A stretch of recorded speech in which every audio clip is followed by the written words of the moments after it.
बिस्मिल्लाहिर्रहमानिर्रहीम, अस्सलाम वालेकुम। तुसीं देख रहे हो मेरा प्रोग्राम चार शफेरे शुमाइला नियाज़ दे नाल और मैं हाँ तुहाडी मेज़बान शुमाइला नियाज़। अज पाकिस्तान दीयां फिजावां जड़ियां ने फतह दे नारिਆਂ नाल गूंजदियां पईयां ने। हर पासे पाकिस्तान जिंदाबाद दे नारे लगदे पे। खैबर तो लैके कराची तक एक जश्न का समा है, जिद्दां लगदा कि ईद आ गई है। गिलगित दीयां चोटियां होण या गवादर दा साहिल होवे, हर पासे पाकिस्तान दा जिहड़ा परचम है वो लहरांदा पिया। अज मार्का हक की तारीखी कामयाबी नूं पूरा एक साल मुकम्मल हो गया और ये दिन जिहड़ा है साडी कौमी गैरत, अस्करी बरतरी दी अलामत है। पाकिस्तानी कौम अज आपदे शाहीना और गाजियां नूं सलाम पेश करती पई है। मुल्क भर दे विच पुरवकार तकरीबात का जिहड़ा सिलसिला है वो जारी है। रैलियां कढ़ियां जा रही ने, मिठाइयां दे डब्बे तकसीम होंदे पे ने और ये जिहड़ा जोशो खरोश तुसीं अपने हर पासे देखते पे हैं, इस गल का सबूत है कि असी मुर्दा कौम नहीं बल्कि एक जिंदा कौम। असी दुश्मन के तकब्बुर नूं, गुरूर नूं खाक दे विच मलिया मेट कीता। असी साबित किया है कि वतन का दफा जिहड़ा है ना, सानू आपदी जान तो भी ज्यादा अजीज है। पाक फौज ने दुश्मन नूं वो जख्म दिते है जिहड़े हजे तक ठीक नहीं होंदे पे और सारी जिंदगी इन्हां नूं याद रहणगे। 22 अप्रैल 2025 पहलगाम दी वादी, बड़ी पुरसकून जगह, लेकिन अचानक उत्थे खून ही खून हो जाता है। उत्थे चीकां कूकां होंदियां, उत्थे गोलियां दी तड़तड़ हुंदी है। एक फॉल्स फ्रैग जिहड़ा ना ड्रामा रचाया जाता है, एक चाल चली जाती है। रॉ दे एजेंट जिहड़े मुतहरिक हुंदे और आपदे ही शहरियां नूं निशाना बनाते हैं। ईवन के जिहड़े उत्थे गैर मुल्की सी उन्होंने भी माफ नहीं किया जाता। दिन दिहाड़े खुलेआम 22 अफराद कतल कर दिते जाते हैं और ये कोई हादसा नहीं सी, ये मुकम्मल एक सोची समझी हुई साजिश थी, एक मनसूबा सी। इहदा मकसद बड़ा वाज़े सी, लाशां दे उत्ते सियासत करना, आपदी नाकामी छुआना, तवज्जो हटाना, अंदरूनी मसाइल नूं दबाउणा। मगर जिहड़ा खेड़ सी ना वो सारा दा सारा विगड़ गया, सच सामने आ गया। अच्छा, इन्हां ने कीता कि इन्हां ने मिंटां दे विच, बल्कि मिंटां नहीं बल्कि सेकंडां दे विच भी पाकिस्तान के खिलाफ जिहड़ा जहर है ना उहदियां उल्टियां करनियां शुरू करतियां, एक प्रोपेगेंडा बनाना शुरू करता। मोदी सरकार ने जिहड़े 4 पैसे ला के जिहड़ा गोदी मीडिया इनू चलांदा है ना, इन्हें वावेला मचाना शुरू करता बगैर किसी सबूत दे, बगैर किसी तस्दीक दे, बगैर किसी सिर पैर दे जिम्मेदार ठहराया पाकिस्तान नूं। वो फिर तो गल तो सही है ना कि झूठे तो कोई पैर ही नहीं होंदे, वो जिधर नूं मर्जी वोड़ जाता है। इल्जामात इंतहाई खोखले निकले और सबूत जो मंगे तो वह गायब, मिस्टर इंडिया बन गए। भारत का बनाया होया बयानिया जिहड़ा है ना वो इहदे ही हथों जलील हो गया। एक साल लंघ गया है लेकिन भारत एक भी सबूत पेश नहीं कर सकिया। पाकिस्तान ने बार बार आख्या कि सबूत तो दे, जो सबूत मंगते हैं तो उधर मुंह करके तो दुड़की ला दिंदा। दिल्ली में जिहड़ी सरकार है वो भज जाती है। मोदी दे कोले सबूत जिहड़े ना वो हुंदे तां दुनिया भी देखदी, मगर हाँ सिर्फ इहदे कोले सिर्फ और सिर्फ झूठ है और वो मारियां हुई मासूम जाना सी। इस नाकामी नूं छुपाउण वास्ते मोदी सरकार ने जनून दिखाया। उन्हें कहा कि भी ये तो हुण मसला बन गया, की करिए हुण। जंगी जनून दे विच मुबतला होकर एक इंतहाई खतरनाक कदम चुकिया। अज तो ठीक 1 साल पहले पाकिस्तान दे उत्ते जंग मुसलत करती। 6 और 7 मई 2025 की दरमियानी रात नूं ये छुप के जरा वार कर देना, जिहड़ी पुरानी आदत है ना, रात के अंधेरे दे विच भारत ने आपदी बुज़दली दिखाते हुए सिविलियन आबादी नूं जिहड़ा ना वो निशाना बनाया, मासूम शहरियां नूं निशाना बनाया, आम शहरियां नूं शहीद करके आपदी बहादरी दे किस्से वो तड़ातड़ मीडिया के उत्ते बोलना शुरू करते कि ये देखो जी, इन्होंने पहलगाम के अंदर जो है ना वो हमारे लोगों को मारा था, सो इंडियंस तुसीं फिक्र ना करो, असीं जिहड़ा ना उन्हां दे मारते बंदे।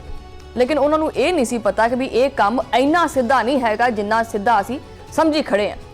और उन्होंने ये भी इलम नहीं सी कि साडे अगे जिहड़ा ना किहड़ा बंदा खड़ोता है। पाकिस्तान ने फिर ऐसा मुंह तोड़ जवाब दिता है कि भारत दीयां 7 पुश्तां की आउण वालियां 80 पुश्तां याद रखणगियां। 7 तो छड्ड ही दिओ ना, वो तो असीं एक दाड़ थले लै के रगड़ देवांगे। 80 पुश्तां जिहड़ियां ना वो याद रखणगियां। सब तो पहले भारत के प्रोपेगेंडा सैल नूं बिल्कुल ही लूला लंगड़ा करता, मफलूज करता। पाकिस्तानी मीडिया और अवाम ने डिसइनफॉर्मेशन का जिहड़ा ना डट के मुकाबला किया। ISPR ने दुश्मन के हर झूठ का पर्दा चाक किया। साडे नौजवान साइबर वॉरियर्स बन के भारत के उत्ते टुट पे। इंटरनेट के महाज के उत्ते दुश्मन नूं सिर लुकाउण दी जगह नहीं मिली। फिर जंग का मैदान तब्दील होया और आया जनाब फिर 10 मई का दिन। ये वो दिन सी जिन्हें ऑपरेशन बुनियानुल मरसूस का आगाज किया। फील्ड मार्शल सैयद आसिम मुनीर की क्यादत विच जवाबी कार्रवाई हुई और बड़ी ताबड़तोड़ हुई। पाकिस्तान ने दुश्मन दे ऑपरेशन सिंदूर नूं ऑपरेशन तंदूर दे विच बदल दिता। मोदी दियां नींदां हराम कर दित्तियां, अजे तक सुता ही नहीं हैगा। नींद दियां गोलियां खांदा फिरदा, फके मारदा फिरदा नींद दियां गोलियां, ते फिर भी नींद नहीं अखां 'च पैंदी पई। ये एक मुकम्मल ट्राई सर्विसेज ऑपरेशन सी। साडी बरी, बहरी और फिजाइया ये एक मुक्का बन के जिहड़ा ना दुश्मन ते टुटी है। भारत के नाम निहार जिहड़े सुरमाए ने उन्हां वास्ते ये भयानक अंजाम है जिहड़ा दुनिया ने देखिया। पाक फिजाइया दे शाहीना ने बेहतरीन हिकमत अमली अपनाई। शहरी आबादी की बजाय असी इन्हां तरह जिहड़ा ना मासूम लोगों नूं जिहड़ा ना निशाना नहीं बनाया। शहरी आबादी की बजाय सिर्फ और सिर्फ फौजी अहदाफ चुने। भारत के 8 जंगी त्यारे फिजा दे विच ही जिहड़ा ना पारा पारा करते। मोदी का सारा गरूर जिहड़ा ना मलबे की सूरत दे विच जमीन ते डिग्या पिया सी। वो जिहड़ा फिर साडी जिहड़ी आवाम है ना वो जिहड़ा वो लोहे लाले नाले हुंदे उन्हां नूं वेचदी फिरदी सी, जिहदे उत्ते बड़ा घमंड करदे सी। खास करके भारत नूं राफेल ते बड़ा घमंड सी। चंद ही मिनटां दे विच जमीन दे उत्ते आके ते वो मिन्नतां तरले करदा फिरदा सी कि मैनूं तां जा लैण दिओ, मैं तां इजराइल तो आया वां। पाकिस्तानी गाजियां ने भारत की 26 अहम तनसीबात नूं निशाना बनाया। सूरतगढ़, सरसा, भोज और आदमपुर के अड्डे जड़े ने लरज उठे। पठानकोट और उधमपुर के फजाई अड्डियां के उत्ते तक क्यामत टुट पई। भारत के फखर कहलवाण वाले यह जिहड़ा ब्राह्मोस मिसाइल सी ये बिल्कुल ही जिहड़ा ना वो राख बन गया। ब्यास और नगरोटा के विच भी उन्होंने जखायर नूं तबाह कर दिता गया। और भारत का जिहड़ा महंगा तरीन S-400 सिस्टम है ना वो भी किसी काम नहीं आया। वो पाकिस्तान के हमलिਆਂ नूं रोकण दे विच बुरी तरह नाकाम होया। फतह सीरीज के मिसाइलों ने मोदी सरकार की जिहड़ियां सफ़ा ने उहदे विच कोहराम बरपा करता। ईवन के भारतीय जरनैल जिहड़े ने वो भी कहते हैं कि भाई असी इस तो पहले इन्ने डराने ख्वाब कभी नहीं वेखे, सानूं तां हुण भी आंदे पे ने। नई दिल्ली के ऐवानां दे विच पाकिस्तानी ताकत की धाक बह गई और उत्थे ही हजे तक बैठी हुई है। साडे साइबर हमलिਆਂ ने इन्हां दा पूरा दा जिहड़ा सिस्टम सी वो बिल्कुल ही मफलूज करता। पाकिस्तान ने जिहड़ा ना वो बड़ी महारत नाल हर चीज़ नूं जिहड़ा ना वो निशाना बनाया और अपनी महारत साबित की है। ये जिहड़ा नैटवर्क वॉरफेयर है ना उसदी मिसाल है जिन्हें सारे नूं हैरान कर दिता है। भारतीय फौजी बर्तरी का जिहड़ा पकाना सी ना, पंजाबी च गुब्बारे नूं पकाना कहंदे, वो पकाना जिहड़ा ना वो यकदम ही फट गया सारा दा सारा। हुण उन्हां दे जिहड़े अफसर ने वो आपदे मूंहों इतराफ करते फिरदे हैं कि भाई ये जो ऑपरेशन सिंदूर हो गया ना इसको छोड़े, हम अगले की तैयारी कर लेते हैं, क्योंकि उन्हें पता है ना कि भी रगड़े जावांगे असीं सारे दे सारे। वो खुद एतराफ करते पे। ट्राई सर्विसिज अमांगी दियां गल्लां करना इन्हां दी खफत मिटाउण दी कोशिश है। ये जिहड़े मज़ाहिका खेन बयान देंदे ने ये आपदी आवाम नूं बेवकूफ बनाते और कुछ भी नहीं। पिछले संदूर नूं भुल जाण दा मशवरा बुज़दिली दी अलामत है। ये जड़ियां बड़ियां अपनी छातियां चौड़ियां करके कहते ना कि भी पाकिस्तान का हमने ये कर दिया वो कर दिया। पाकिस्तान ने 5 मिनटों के विच इन्हां नूं नानी परनानी याद करा दी। मोदी सरकार ने आपकी नाकामी छुपाउण वास्ते एक होर वखरी चाल चल ली। इन्हें कहा भी इत्थे तां दाल नहीं गली, कुछ होर करके वेखदा वां। मगरबी सरहद दे उत्ते ये जिहड़े किराए दे भाड़े दे जिहड़े दहशतगर्द दी उन्हां दे जरिए हमला कराया गया। लेकिन पाकिस्तान है ना, पाकिस्तान दे नाल जिहड़ा बंदा भी मत्था लांदा उहदा मत्था ही रगड़िया जांदा है। ठीक है, इन्ना जिहड़ा ना तत्ता मत्था है साडा। पाकिस्तान ने उत्थे भी भारत नूं धूल चटाई है। पूरी पाकिस्तानी कौम अपनी अफवाज के पिछे सीसा पिलाई दीवार बन के खड़ी होगी और मोदी की हर साजिश दम तोड़ गई। इस मार्के ने भारत नूं आलमी सतह के उत्ते हजे तक शर्मिंदा किया होया। मोदी सरकार हुण किसी नूं मूँह दिखाउण जोगा ही नहीं रहा। गुज़श्ता रोज़ फील्ड मार्शल सैयद आसिम मुनीर की ज़ेरे सदारत विच एक अहम इजलास भी होया। कोर कमांडर्स कॉन्फ्रेंस दे विच मार्का हक की कामयाबी की तारीफ की गई है और इस दे विच आख्या गया कि जी ये जिहड़ा जश्न है भारतीय मुतकबराना जिहड़ी सोच है उसका एक वाज़े पैगाम है। पाकिस्तानी कौम मुतहिद भी हैगी है, मजबूत भी हैगी है और हर लिहाज नाल तैयार भी हैगी। असीं कहने भी आ जा बई, सानू कोई मसला नहीं। साडे कोल फौज भी हैगी और 25 करोड़ आवाम जिहड़ी है ना वो भी फौजी बन जाती जो कोई मसला पैंदा है। ते शहादा दियां कुर्बानियां जिहड़ियां उन्होंने खराजे तहसीन पेश किया गया। उन्होंने लाजवाल कुर्बानियां जिहड़ियां ने वो साडी कौमी सलामती की बुनियाद है। आर्मी चीफ ने अफवाज की पेशावराना सलाहियतां दे उत्ते इत्मीनान का इजहार भी किया और उन्होंने जारी इंसदादे दहशतगर्दी ऑपरेशंस नूं भी सराहिया। दहशतगर्द नैटवर्क्स का मुकम्मल तौर पर खात्मा जिहड़ा ना ये साडी पहली यानी अव्वलीन तरजीह है। शरपसंदां दे मुआवन इंफ्रास्ट्रक्चर ਨੂੰ ਤਬਾਹ ਕਰ ਦਿੱਤਾ ਜਾਏਗਾ। ਪਾਕਿਸਤਾਨ ਦੀ ਸਰਜ਼ਮੀਨ ਜਿਹੜੀ ਨਾ ਉਹ ਕਿਸੇ ਵੀ ਸ਼ਰਾਰਤ ਵਾਸਤੇ ਇਹ ਜਿਹੜਾ ਕਿਸੇ ਹੋਰ ਦੀਆਂ ਉਂਗਲਾਂ ਤੇ ਨੱਚਦੇ ਫਿਰਦੇ ਆ ਨਾ ਇਹ ਉਹਦੇ ਵਾਸਤੇ ਇਸਤੇਮਾਲ ਨਹੀਂ ਹੋਏਗੀ। फील्ड मार्शल सैयद आसिम मुनीर ने कौम ਨੂੰ ਇਸ ਸੰਗੇ ਮੇਲ ਦੇ ਵਿੱਚ ਮੁਬਾਰਕਬਾਦ ਦਿੱਤੀ। ਉਹਨਾਂ ਨੇ ਆਖਿਆ ਕਿ ਜੀ ਮਾਰਕਾ ਹੱਕ ਸਾਡੀ ਖੁਦਮੁਖਤਾਰੀ ਦੇ ਤਹੱਫੁਜ਼ ਦਾ ਇੱਕ ਅਹਿਦ ਹੈ। ਕੋਰ ਕਮਾਂਡਰਸ ਨੇ ਮਕਬੂਜ਼ਾ ਕਸ਼ਮੀਰ ਦੇ ਵਿੱਚ ਭਾਰਤੀ ਮਜ਼ਾਲਿਮ ਦੀ ਸ਼ਦੀਦ ਮੁਜ਼ੰਮਤ ਵੀ ਕੀਤੀ ਹੈ। ਮਾਵਰਾਏ ਅਦਾਲਤ ਕਤਲ ਔਰ ਆਬਾਦਿਆਤੀ ਤਬਦੀਲੀਆਂ ਦੇ ਉੱਤੇ ਤਸ਼ਵੀਸ਼ ਦਾ ਇਜ਼ਹਾਰ ਵੀ ਕੀਤਾ ਹੈ। ਕਸ਼ਮੀਰ ਦੇ ਜਿਹੜੇ ਭਾਈ ਹੈਗੇ ਨੇ ਉਹਨਾਂ ਦੀ ਸਫਾਰਤੀ ਔਰ ਇਖਲਾਕੀ ਜਿਹੜੀ ਹਮਾਇਤ ਹੈ ਉਹ ਵੀ ਜਾਰੀ ਰਹੇਗੀ। ਆਰਮੀ ਚੀਫ ਨੇ ਕਮਾਂਡਰਸ ਨੂੰ ਹਰ ਵਕਤ ਜਿਹੜਾ ਨਾ ਉਹ ਤਿਆਰ ਰਹਿਣ ਦੀ ਹਿਦਾਇਤ ਕੀਤੀ ਹੈ। ਇਹ ਜਿਹੜੇ ਉਭਰਦੇ ਹੋਏ ਖਤਰਾਤ ਨੇ ਨਾ ਇਹਨਾਂ ਨੂੰ ਨਿਪਟਣ ਵਾਸਤੇ ਜਿਹੜਾ ਨਾ ਉਹ ਆਪਰੇਸ਼ਨਲ ਤਿਆਰੀਆਂ ਬੜੀਆਂ ਲਾਜ਼ਮ ਨੇ। ਸਾਡੀ ਰਵਾਇਤੀ ਔਰ ਗੈਰ ਰਵਾਇਤੀ ਜਿਹੜੇ ਚੈਲੰਜਸ ਹੁੰਦੇ ਨੇ ਅਸੀਂ ਉਹਦੇ ਵਾਸਤੇ ਤਿਆਰ ਹਾਂ। ਭਾਰਤ ਅੱਜ ਆਲਮੀ ਸਤ੍ਹਾ ਦੇ ਉੱਤੇ ਤਨਹਾਈ ਦਾ ਸ਼ਿਕਾਰ ਹੈ। ਮੋਦੀ ਦਾ ਜੰਗੀ ਜਨੂਨ ਜਿਹੜਾ ਹੈ ਨਾ ਉਹ ਭਾਰਤ ਨੂੰ ਤਬਾਹ ਕਰ ਦੇਗਾ। ਦਫਾਈ ਬਜਟ ਦੇ ਵਿੱਚ 30% ਇਜ਼ਾਫਾ ਕਰ ਲਿਆ, ਯਾਨੀ ਦਫਾਈ ਬਜਟ ਦੇ ਵਿੱਚ 30% ਇਜ਼ਾਫਾ ਇਹਨਾਂ ਦੀ ਖੌਫ ਦੀ ਨਿਸ਼ਾਨੀ ਹੈ। ਇੱਕ ਆਮ ਭਾਰਤੀ ਜਿਹੜਾ ਉਹ ਭੁੱਖਾ ਮਰਦਾ ਪਿਆ, ਉਹ ਕਬਰਾਂ ਦੇ ਵਿੱਚੋਂ ਮੁਰਦੇ ਕੱਢ ਕੇ ਲੈ ਕੇ ਆਂਦਾ ਪਿਆ ਕਿ ਮੈਨੂੰ 20,000 ਰੁਪਇਆ ਦੇ ਦਿਓ। ਇੱਥੇ ਸਾਰਾ ਪੈਸਾ ਅਸਲੇ ਤੇ ਠੋਕੀ ਜਾਂਦੇ ਆ ਪਾਕਿਸਤਾਨ ਦੇ ਡਰ ਔਰ ਖੌਫ ਦੀ ਵਜ੍ਹਾ ਤੋਂ। ਉਹ ਕਰ ਕੀ ਲੈਣਾ ਇਹਨਾਂ ਨੇ? ਵੈਸੇ ਜਿਹੜਾ ਰਾਫੇਲ ਦਾ ਹਾਲ ਹੋਇਆ, ਜਿਹੜਾ ਬ੍ਰਹਮੋਸ ਦਾ ਹੋਇਆ, ਉਹੀ ਸਾਰਿਆਂ ਦਾ ਹੋਣਾ, ਅੱਗੇ ਵੀ ਹੋ ਜਾਏਗਾ। ਤੁਹਾਨੂੰ ਸ਼ੌਕ ਹੈ ਪੈਸਾ ਖਰਚ ਕਰਨ ਦਾ, ਕੀਤੀ ਜਾਓ। ਇਹ ਜਿਹੜੀਆਂ ਪਾਲਿਸੀਆਂ ਨੇ ਨਾ ਭਾਰਤ ਦੀਆਂ ਇਹਨੂੰ ਅੰਦਰ ਤੋਂ ਖੋਖਲਾ ਕਰਦੀਆਂ ਪਈਆਂ। ਪਾਕਿਸਤਾਨ ਦੁਸ਼ਮਣੀ ਦੇ ਵਿੱਚ ਅੰਨਾ ਹੋ ਕੇ ਇਹ ਸਮਾਨ ਤਾਂ ਖਰੀਦੀ ਜਾ ਰਿਹਾ ਹੈ, ਖਰੀਦੀ ਜਾਵੇ।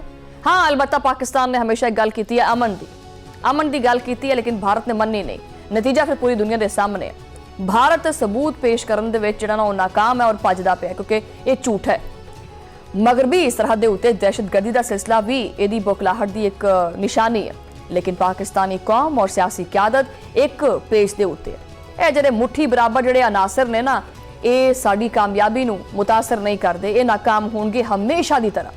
ਮਾਰਕਾ ਹੱਕ ਫਤਹ ਜਿਹੜੀ ਹੈ ਉਹ ਸਾਡਾ ਹਮੇਸ਼ਾ ਫਖਰ ਰਹੇਗੀ। ਇसी खूबसूरत गलबात ਦੇ ਨਾਲ ਜਿਹੜਾ ਨਾ ਆਪਾਂ ਇਹਦੇ ਉੱਤੇ ਮਜ਼ੀਦ ਗੱਲਬਾਤ ਕਰਾਂਗੇ ਤਾਂ ਕਿ ਆਪਾਂ ਆਪਣੀ ਇਸ ਕਾਮਯਾਬੀ ਨੂੰ ਜਿਹੜਾ ਨਾ ਉਹ ਮਨਾ ਸਕੀਏ। ਔਰ ਅੱਜ ਦਾ ਦਿਨ ਜਿਹੜਾ ਨਾ ਉਹ ਬੜਾ ਇੱਕ ਜੋਸ਼ ਔਰ ਵਲਵਲਾ ਜਿਹੜਾ ਉਹ ਪੈਦਾ ਕਰਦਾ ਹੈ। ਇसी सूरत हाल ਦੇ ਉੱਤੇ ਗੱਲਬਾਤ ਕਰਾਂਗੇ ਆਪਾਂ। ਮੇਰੇ ਨਾਲ ਮਹਿਮਾਨ ਵੀ ਹੋਣਗੇ, ਲੇਕਿਨ ਇੱਕ ਛੋਟੀ ਜਿਹੀ ਬ੍ਰੇਕ ਤੋਂ ਬਾਅਦ।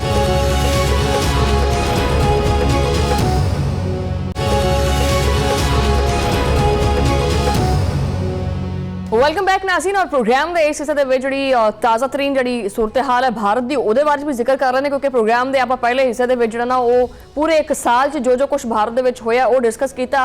हुण की चलता पिया वो डिस्कस करते हैं कि भारत इस वक्त जो है ना वो एक बारूद के ढेर के उत्ते बैठा हुआ है। मोदी की इंतहा पसंद जी पॉलिसी है वो भारत को तबाही का हिस्सा बना के ही रहेगी। मोदी सरकार ने पूरे भारत दे विच ना वो माचिस की तीली फड़ी हुई है और आपदे हथी पेट्रोल डोल के ना अग लाई जाता है। इंतहा पसंदी दे बाइस अकलीतां दे उत्ते जमीन जिहड़ी है मजीद तंग कर दी गई है। मुसलमानां तो बाद हुण सिखां नूं चुन के कतल किया जा रहा है। मोदी दे इस खूनी खेल ने सिखां दा जिहड़ा सबर है वो खत्म करता है। अलैदगी पसंद सिख हुण आपदी आज़ादी वास्ते उठ खड़े होए ने और भारत दे विच खालिस्तान तहरीक हुण एक नई शिद्दत नाल जोर फड़दी पई है। खालिस्तान दे सिपाही हुण भारत दे कोने दे विच वार करदे पए है। गुज़श्ता रोज़ जलंधर पंजाब तो एक बहुत वड्डी जिहड़ी खबर है वो सामने आई और इत्थे BSF दे फ्रंटियर कोर हैडक्वार्टर दे उत्ते एक बहुत वड्डा हमला होया और यह हमला एक IED के जरिए किया गया।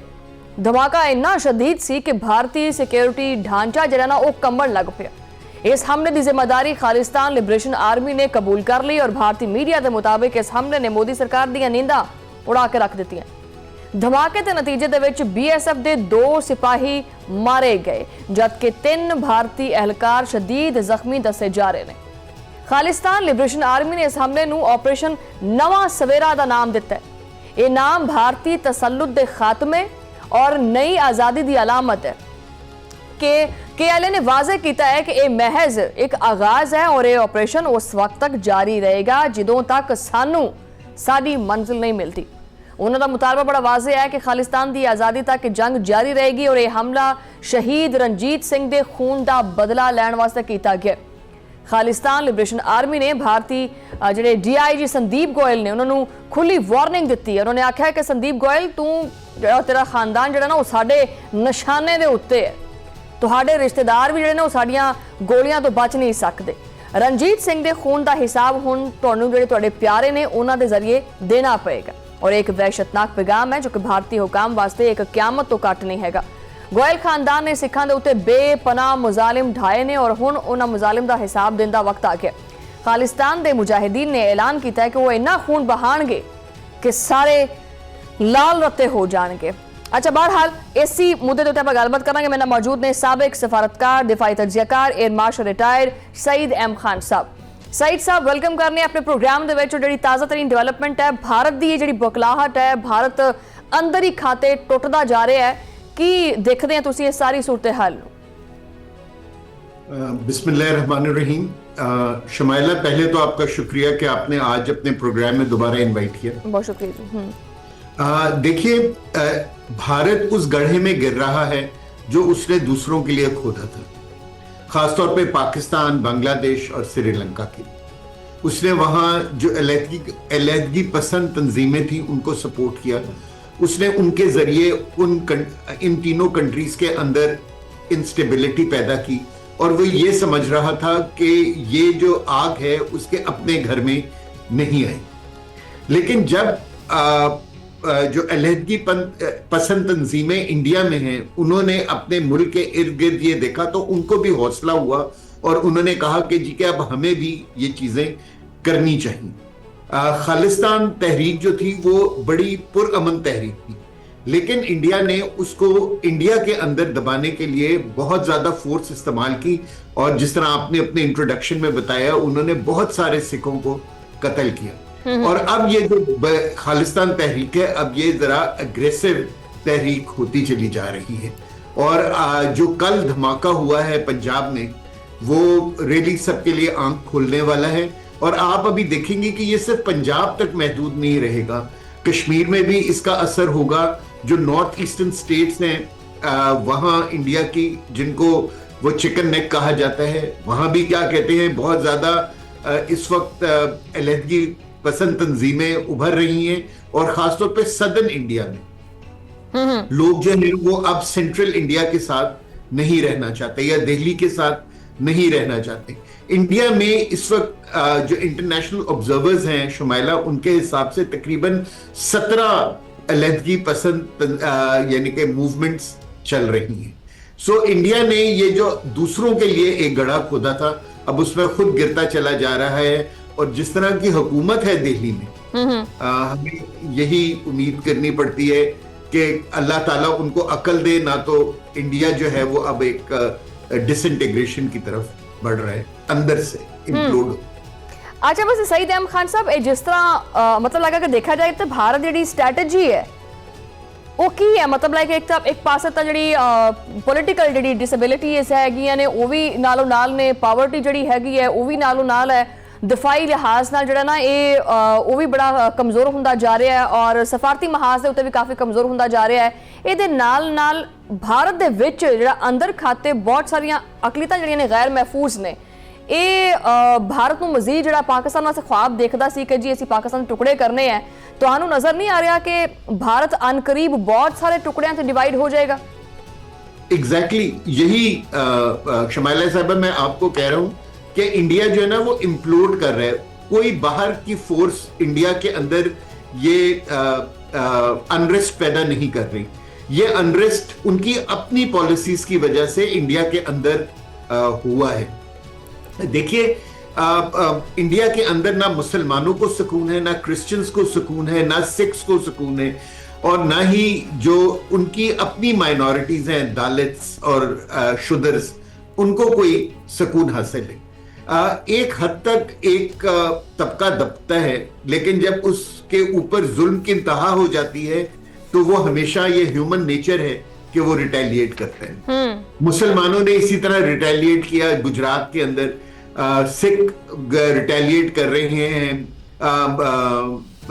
पंजाब के अंदर, और सदर्न इंडिया के अंदर भी आप देख रही हैं कि जो है मूवमेंट्स ताकत पकड़ रही हैं। और सूनर और लेटर वो भी जो है वो, अगर इंडिया ने उनको सप्रेस करने की कोशिश की तो वो भी आर्म्स उठा लेंगे। सो आपका असेसमेंट बिल्कुल ठीक है शमाइला, कि जब आप इंटरनली सप्रेशन करते हैं तो वो जिसको कहते हैं ना, everything has an equal and opposite reaction.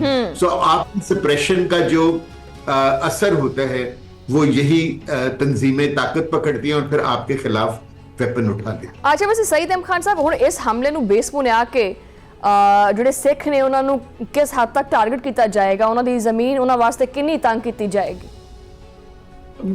अगर दिल्ली में अकल हुई तो मेरा ख्याल है कि उनको कुछ नहीं करना चाहिए, बल्कि उनको जिसको कहते हैं ना कि सिखों को अप्रोच करना चाहिए, उनके जो लीडर्स हैं, और इस मामले को मिटिगेट करना चाहिए। लेकिन अगर वो नहीं करते हैं और वो ताकत का इस्तेमाल करते हैं तो फिर जो है क्या कहते हैं ये जो मूवमेंट है ये ताकत पकड़ती चली जाएगी। अगर आपको शुमाइला, आई एम श्योर आपकी नॉलेज में होगा कि खासतौर पे अमेरिकाज में खालिस्तान मूवमेंट जो है वो बहुत स्ट्रांग है, खासतौर पे कनाडा में और अमेरिका में, न्यूयॉर्क में भी है। जी, तो उन लोगों के पास जो है क्या कहते हैं फंडिंग मौजूद है इन मूवमेंट्स को इंडिया में चलाने के लिए। जनरली खालिस्तान मूवमेंट बड़ी एक पीसफुल मूवमेंट रही है, लेकिन जिस तरह इंडिया ने अग्रेशन को या मारपीट को या बीजेपी या आरएसएस की जो थिंकिंग है, जिस तरह उन लोगों ने क्या कहते हैं जोर जबरदस्ती और क्या कहते हैं लोगों को मारने का एक शेवा बना लिया है, तो अब वो टाइम आ रहा है कि लोग जो हैं उसके ऊपर रिएक्ट कर रहे हैं। और अगर आप ये देखेंगे अभी कल जो रिजल्ट्स आए हैं वेस्ट बंगाल में, जिसको कांग्रेस ने और उस वहां की जो सिटिंग गवर्नमेंट है उसने रिजेक्ट कर दिए हैं कि जी के इलेक्शन कमीशन ने क्या कहते हैं इन इलेक्शंस के अंदर बहुत ज्यादा धांधली की है, तो आप देखिएगा कि वेस्ट बंगाल भी जो है वो नॉर्थ ईस्टर्न स्टेट्स के वो भी सेंटर के खिलाफ खड़ा हो जाएगा। सो ये जो आरएसएस और बीजेपी की पॉलिसी है, और इसके अंदर मैं एक एग्जांपल और देना चाहूंगा, और वो है बालाकोट और पहलगाम, जिसमें उन्होंने अपने लोगों को मारा एक फॉल्स फ्लैग ऑपरेशन करने वास्ते। अच्छा सईद अहमद खान साहब, मैं इसी तरफ मेरा एक आखिरी सवाल सी ਉਹ ਇਹ ਕਿ ਕਿਉਂਕਿ ਅੱਜ ਦੀ ਹੀ ਰਾਤ, ਅੱਜ ਦੀ ਦਰਮਿਆਨੀ ਜਿਹੜੀ ਰਾਤ ਸੀ ਉਹ ਇਸੇ ਦੌਰਾਨ भारत ने ਜਿਹੜਾ ਨਾ ਉਹ ਇੱਕ ਹਮਲਾ ਕੀਤਾ और अपनी एक धाक बनाने की कोशिश की, और फिर पाकिस्तान ने जवाबी कार्रवाई करते हुए जिन्हें पूरी दुनिया ਦੇ ਵਿੱਚ अपनी धाक बिठाई है और अपनी ਜਿਹੜੀ फतह है ਉਹਦਾ जश्न ਜਿਹੜਾ ਨਾ ਅੱਜ मनाया जा रहा है। इस दिन ਨੂੰ ਤੁਸੀਂ ਕਿਦਾਂ ਦੇਖਦੇ हैं, इस फतह ਨੂੰ ਤੁਸੀਂ ਕਿਦਾਂ देखते हैं? शुमाइला देखेंगे मेरे नजदीक जो मई 2025 में हुआ था वो जो था ना एक इंटरनेशनल स्ट्रेटजी का शाखसाना था, ठीक है, और इंटरनेशनल स्ट्रेटजी हमें कंटेन करने के लिए नहीं थी बल्कि वो चाइना को कंटेन करने के लिए है, क्योंकि अब हर किसी को दुनिया में शक नहीं रहा कि चाइना इमर्जिंग पावर है और वो अपनी एक नया वर्ल्ड ऑर्डर लेकर आ रही है, और स्लोली एंड ग्रेजुअली उसने Asia, south east Asia, middle east और गल्फ के एरियाज के ऊपर ऑलमोस्ट उनका यानी कि कब्जा हो चुका है। मैं इकोनॉमिक सेंस में बात कर रहा हूं, मैं मिलिट्री सेंस में, ठीक है ना। सो जो है वेस्ट चाहता था कि किसी तरीके से चाइना को कंटेन किया जाए, और उसके लिए इंडिया ने अपने आप को एज अ टूल पेश किया कि ठीक है अगर आप हमें इस इलाके के अंदर सपोर्ट करते हैं, आप हमारे ऊपर दस्ते शफकत रखते हैं, तो हम जो है इतनी बड़ी कंट्री है, इतनी बड़ी फोर्स है हमारी, और हम जो है वो चाइना को कंट्रोल करेंगे। लेकिन इतनी बड़ी फोर्स रखने का उनको कोई ना कोई तो एक एग्जांपल देनी थी ना, कि देखें कि हमने इतनी बड़ी फोर्स के साथ यानी कि ये विक्ट्रीज हासिल की। सो जब उन्होंने जो 22 अप्रैल 2025 को जो पहलगाम में अपने 26 बंदे मारे, वो एक फॉल्स फ्लैग ऑपरेशन था, और वो फॉल्स फ्लैग ऑपरेशन सिर्फ इसलिए था कि इंडिया को एक ताकतवर कंट्री के तौर पर इस इलाके के अंदर पेश किया जाए। ਤੁਹਾਡਾ ਸ਼ੁਕਰੀਆ ਅਦਾ ਕਰਦੇ ਹਾਂ ਕਿ ਤੁਸੀਂ ਤਫਸੀਲੀ ਤੌਰ ਤੇ ਟਾਈਮ ਦਿੱਤਾ। ਸਈਦ ਅਹਿਮਦ ਖਾਨ ਸਾਹਿਬ ਬਹੁਤ ਬਹੁਤ ਸ਼ੁਕਰੀਆ। ਬਹਰਹਾਲ ਇੱਥੇ ਲੈਣੇ ਇੱਕ ਬ੍ਰੇਕ, और ब्रेक ਤੋਂ ਬਾਅਦ ਗੱਲਬਾਤ ਜਾਰੀ ਹੈ।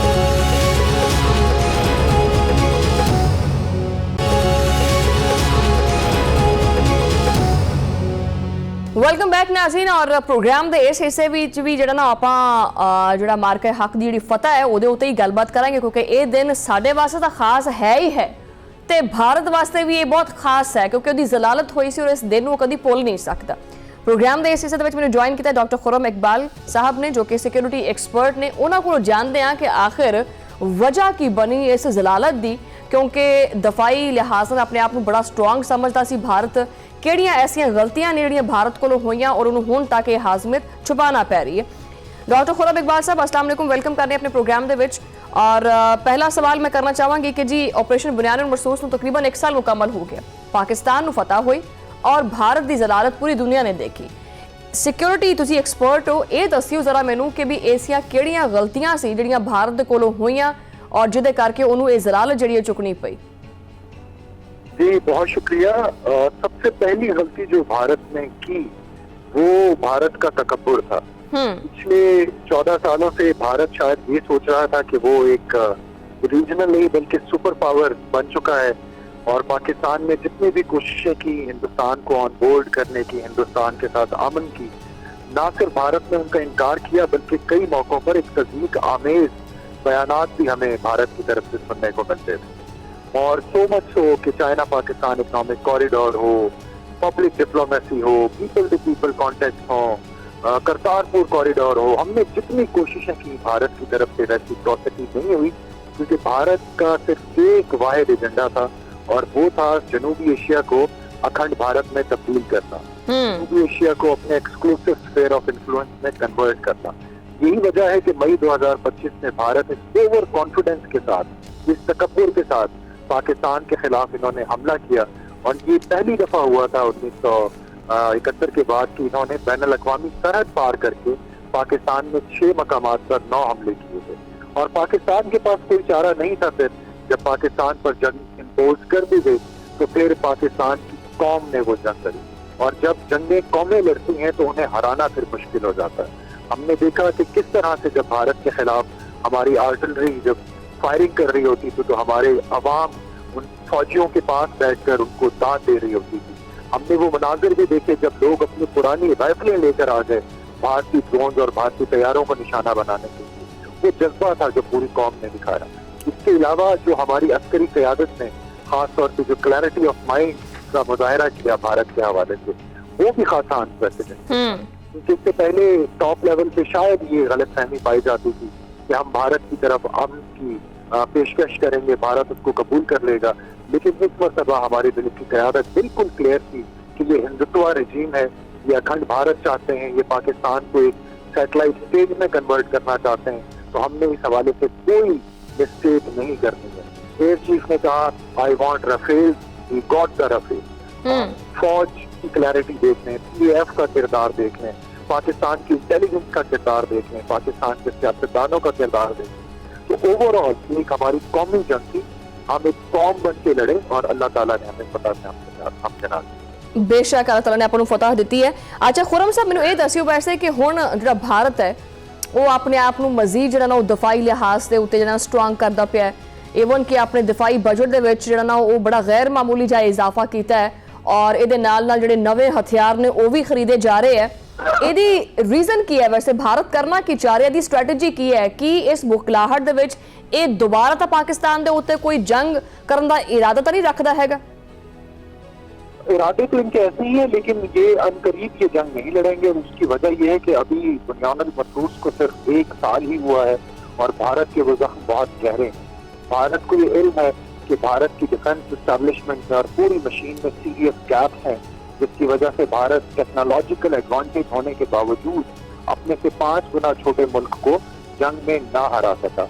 उसके अलावा दूसरी वजह कि पाकिस्तान के खिलाफ भारत अनकरीब कोई मुहिम जई नहीं करेगा, वो वजह ये भी है कि ईरान और अमेरिका के मामले में जिस तरह से पाकिस्तान ने एक बैनुल अक़वामी एक गुडविल हासिल की है, जिस तरह से पूरी दुनिया इस वक्त पाकिस्तान को एक पीस ब्रोकर के तौर पर देख रही है, तो ऐसे मौके पर अगर भारत कोई भी मुहिम जई करता है तो इसको कोई भी ना सिर्फ बैनुल अक़वामी हिमायत ना मिलने के कभी इम्कानात है, बल्कि भारत को बैनिश किया जाएगा अगर ऐसी कोई ये हरकत करता है। तीसरी वजह ये है कि मोदी पाकिस्तान के खिलाफ सिर्फ उस वक्त मुहिम जई करते हैं जब वहाँ पर इंतखाबात होने वाले होते हैं। अभी इंतखाबात हिंदुस्तान में मगरबी बंगाल के हुए, वहाँ पर इनके पास पाकिस्तान के हवाले से बेचने के लिए कुछ नहीं था, लेकिन जो अगले इंतखाबात हैं उनमें अभी 2-3 साल का वक्त है।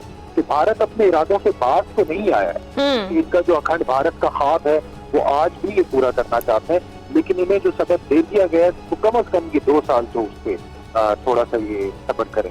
यानी 2 साल सबर तो बाद कोई हमला करने का इरादा ये रखता है भारत वैसे?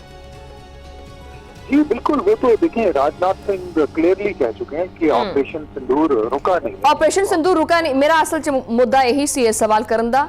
ਇਹ ਜਿਹੜਾ ਬਾਰ-ਬਾਰ ਇਹਨਾਂ ਦੇ ਜਿਹੜੇ ਫੌਜੀ ਜਰਨੈਲਸ ਨੇ ਉਹ ਇਸ ਗੱਲ ਨੂੰ ਕੋਟ ਕਰਦੇ ਆ ਕਿ ਜੀ ਆਪਰੇਸ਼ਨ ਸਿੰਧੂ 2.0 ਜਿਹੜਾ ਨਾ ਉਹ ਸਟਾਰਟ ਹੈ, ਇਹ ਜਾਰੀ ਔਰ ਸਾਰੀ ਹੈ, ਠੀਕ ਹੈ। ਇਹਦਾ ਮਕਸਦ ਕੀ ਹੈ? ਇਸ ਗੱਲ ਦੇ ਪਿੱਛੇ ਕਿਹੜੀ ਛੁਪੀਆਂ ਹੋਈਆਂ ਚੀਜ਼ਾਂ ਨੇ? ਕੀ ਆਪਰੇਸ਼ਨ 2.0 ਦਾ ਮਕਸਦ ਅਫਗਾਨਿਸਤਾਨ ਦੀ ਸਰਜ਼ਮੀਨ ਇਸਤੇਮਾਲ ਕਰਦੇ ਹੋਏ ਪਾਕਿਸਤਾਨ ਦੇ ਵਿੱਚ ਦਹਿਸ਼ਤਗਰਦਾਨਾ ਕਾਰਵਾਈਆਂ ਕਰਾਣਾ? ਕੀ ਇਹ ਆਪਰੇਸ਼ਨ ਸਿੰਦੂਰ ਦਾ 2.0 ਜਿਹੜਾ ਵਰਜ਼ਨ है?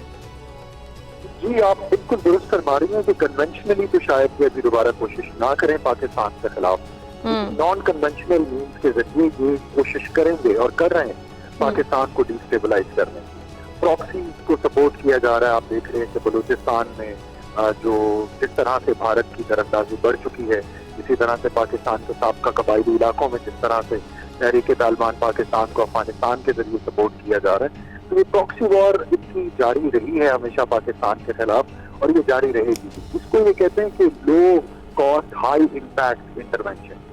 प्रॉक्सीज को सपोर्ट करने में इनको खर्चा ज्यादा नहीं आता, लेकिन ये पाकिस्तान को अंदर से डिस्टेबलाइज कर लेते हैं। इसी तरह से फिर इन्होंने जो असैसिनेशन का एक मामला शुरू किया था पाकिस्तान में, गुज़श्ता चंद सालों से जो गैर कानूनी ये असैसिनेशन कर रहे हैं पाकिस्तान में, उसमें ये तेजी ला सकते हैं। तो ये नॉन कन्वेंशनल मीन्स हैं जिनके जरिए ये ऑपरेशन सिंदूर 2.0 जारी रखने की कोशिश करेंगे। लेकिन पाकिस्तान के पास अपना एक रिस्पॉन्स है और पाकिस्तान बड़े कैलिब्रेटेड तरीके से रिस्पॉन्ड कर रहा है। मिसाल के तौर पे अगर प्रॉक्सीज के हवाले से बात आए तो जिस तरह से पाकिस्तान ने पूरे रीजन में भारत को तनहा किया है, तो अब भारत के लिए बहुत मुश्किल हो चुका है कि पाकिस्तान से बाहर अपने प्रॉक्सी नेटवर्क को उस तरह से स्टेबलाइज करना। मिसाल के तौर पे इनकी जो सैटेलाइट स्टेट थी बांग्लादेश, जहां हसीना की गवर्नमेंट थी, इतने सालों से आज हसीना भाग कर फिर न्यू दिल्ली पहुंच चुकी है, तो बांग्लादेश इनके हाथों से चला गया। श्रीलंका काफी अरसे से इनके हाथ से निकल चुका था, नेपाल इनके हाथ से निकल चुका है, मालदीव में एक बहुत बड़ी एंटी इंडिया मूवमेंट चल रही है पिछले 10 सालों से। तो जनूबी एशिया से तो हम इन्हें कॉर्नर कर चुके हैं। और जहाँ तक पाकिस्तान के दाखिली मामला हैं, हमने अफगानिस्तान के खिलाफ ऑपरेशन शुरू किए हुए हैं। केपी में, बलूचिस्तान में सियासी मफाहमत का अमल भी जारी है। तो यकीनन ये वो चीजें हैं जिनके जरिए हम इनकी जो प्रॉक्सी वॉर है उसको डिफ्यूज करने में भी कामयाब हो। अच्छा डॉक्टर खुर्रम इकबाल साहब, इस ਜਿਹੜੀ ਜੰਗ ਹੈ ਇਸ ਦੇ ਵਿੱਚ ਕਾਮਯਾਬੀ ਜਿਹੜੀ ਪਾਕਿਸਤਾਨ ਨੂੰ ਮਿਲੀ ਹੈ, ਜੋ ਫਤਹ ਪਾਕਿस्तान ਨੂੰ ਹਾਸਿਲ ਹੋਈ ਹੈ, ਇਸ 1 ਸਾਲ ਦੇ ਵਿੱਚ ਪਾਕਿस्तान ਪੂਰੀ ਦੁਨੀਆ ਦੇ ਨਕਸ਼ੇ ਦੇ ਵਿੱਚ ਬੜਾ ਇੱਕ ਪ੍ਰੋਮੀਨੈਂਟ ਕੰਟਰੀ ਬਣ ਕੇ ਸਾਹਮਣੇ ਆਇਆ ਔਰ ਉਹਨਾਂ ਹੀ ਭਾਰਤ ਜਿਹੜਾ ਹੈ ਉਹ ਨਕਸ਼ੇ ਦੇ ਵਿੱਚ ਬੜਾ ਇਸ ਖਿੱਤੇ ਦੇ ਵਿੱਚ ਖਾਸ ਕਰਕੇ ਇੱਕ ਇਰਰੈਲੇਵੈਂਟ ਜਿਹਾ ਕੰਟਰੀ ਬਣ ਗਿਆ, ਜਿਹਦੀ ਕੋਈ ਵੁਕਤ ਜਾਂ ਔਕਾਤ ਜਾਂ ਨਹੀਂ ਹੈਗੀ, ਠੀਕ ਹੈ। ਔਰ ਦੂਸਰਾ ਸਫਾਰਤੀ ਮਹਾਜ਼ ਦੇ ਉੱਤੇ ਕੋਈ ਵੀ ਮੁਲਕ ਜਿਹੜਾ ਨਾ ਉਹ ਭਾਰਤ ਨੂੰ ਮੂੰਹ ਲਾਉਣ ਵਾਸਤੇ ਤਿਆਰ ਨਹੀਂ ਹੈਗਾ। ਇਹ ਅਗਰ ਦੇਖਿਆ ਜਾਏ ਤਾਂ ਇਸ ਜੰਗ ਤੋਂ ਬਾਅਦ ਪਾਕਿस्तान ਦੇ ਵਕਾਰ ਦੇ ਵਿੱਚ ਕਿੰਨੀ ਬੁਲੰਦੀ ਆਈ ਹੈ ਔਰ ਇੰਡੀਆ ਦੇ ਵਿੱਚ ਜਿਹੜਾ ਨਾ ਉਹ ਸਫਾਰਤੀ ਮਹਾਜ਼ ਦੇ ਵਿੱਚ ਕਿੰਨੀ ਪਸਤੀ ਆਈ ਹੈ, ਔਰ ਅਗਰ ਇਹਨੂੰ ਮੇਨਟੇਨ ਕਰਨਾ ਚਾਹੇਗਾ ਇੰਡੀਆ, ਆਪਣੇ ਆਪ ਨੂੰ ਸਫਾਰਤੀ ਮਹਾਜ਼ ਤੇ ਸਟਰੋਂਗ ਕਰਨਾ ਚਾਹੇਗਾ ਤਾਂ ਕਿੰਨਾ ਅਰਸਾ ਦਰਕਾਰ ਹੈ ਇਹਦੇ ਵਾਸਤੇ?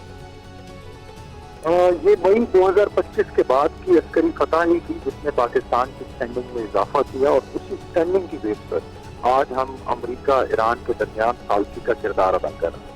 क्योंकि मई 2025 से पहले, मार्का हक से पहले, दुनिया पाकिस्तान को राइट ऑफ कर चुकी थी। पाकिस्तान के बारे में जब भी बात होती थी तो समझा जाता था कि it is a country infested with terrorism, plagued with economic issues. लेकिन मार्का हक के बाद पाकिस्तान ने यह साबित कर दिया कि Pakistan is a force to reckon with. और अमेरिका ने भी ये एहसास जन्म लिया कि वो गलत घोड़ों पर जुआ लगाते रहे हैं हिंदुस्तान की सूरत में। तो अमेरिका एक बहुत तेजी के साथ पाकिस्तान के साथ इंगेज कर रहा है।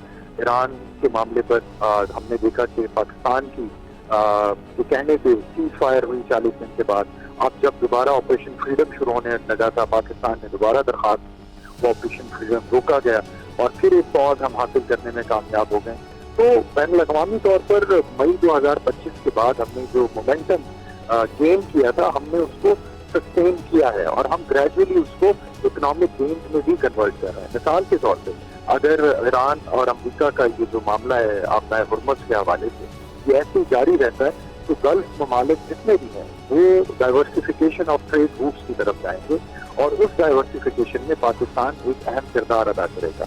मिसाल के तौर पे सऊदी अरब एक तवील अरसे से प्लान कर रहा है गवादर में ऑयल रिफाइनरीज की अगर सऊदी अरब वो ऑयल रिफाइनरी गवादर में ले आता है तो वो बड़ा सक्सेसफुली अपना हुर्मुज़ को बाईपास करके अपनी जो तेल की सप्लाई है वो पूरी दुनिया में जारी और सारी रख सकता है।